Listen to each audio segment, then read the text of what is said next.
Hey everybody! Today is Monday, April 27th. Today I thought I would do my lesson while outside. So for today's question of the day, it's really more, I want you to share your pet with us. So maybe tell us your pet's name. In your Flipgrid, you can try and bring your pet to show us. If you do not have one, feel free to make one up. Maybe you have a pet rock at home. Okay? So we are continuing on with reading and comprehending our book, I Have Lived 1,000 Years. Okay, we're almost to the end. So in this video, I'm going to recap chapters 35 and 36.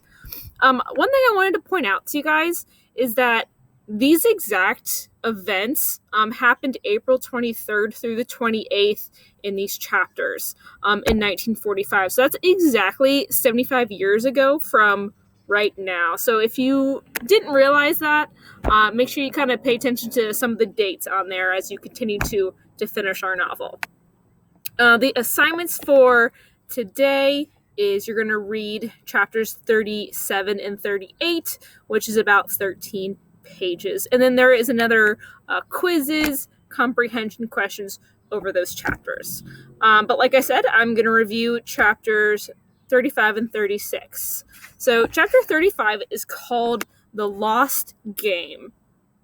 And so at the beginning of this chapter, Ellie and her mother arrive at Muldorf Station, where hundreds and hundreds are crammed into each of the box cars, and they don't really know where they're going. And at this time, they couldn't find Bubby. They were going to try and meet with him after the Zalapel, but they, again, couldn't find him. So what's happening is a lot of the camps, or basically all the camps, are being emptied, and that's why there are hundreds of box cars and hundreds crammed into each one of them. And as you guys remember, while they're traveling, they don't get any food or water for any of those days. And so while they're being transported, Ellie is actually next to a window, so she can kind of see a little bit of what's going on outside. So when she looks outside, she sees a bunch of different fighter planes in the sky. She hears, what's going on in the sky with the fighter planes. Many are kind of bombing each other and that sort of thing. So it's kind of crazy out there. At one point, the boxcar doors suddenly open and everyone thinks that they're free. People start leaving. They head out to the corn stalks. Many people start eating the corn. But Ellie and Laura want to find Bubby. And so they start searching for him until they find him. They are very determined to do so. But then suddenly, rapid gunshots fire. And again, they are forced back into their boxcars by the Germans. And they begin traveling again. So really in these chapters, there's a lot of action going on, so it's kind of difficult to kind of follow along with what is really happening. And they really don't know, again, where they're going or what's really happening. And so that leads us into chapter 36 called It's an American Plane. So while they're, again, traveling in the trains again, Ellie and Laura are huddling together for warmth because it's kind of cold in there as they travel. Bubby has sustained some injuries. He had an old injury that kind of opened back up, and at one point, he doesn't know when, but he was kicked in the face, and so he's more laying down motionless because he doesn't feel good.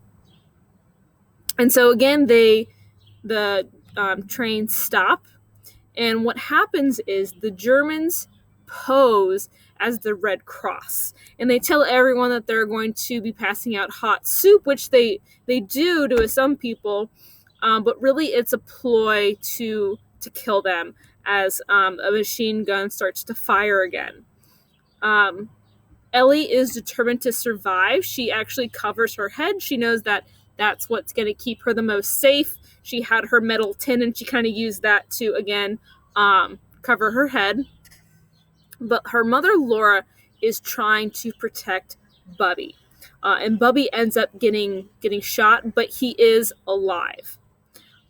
Unfortunately, many others are brutally injured and also die in their boxcar because they are kind of tricked by the Germans into thinking that they're the Red Cross.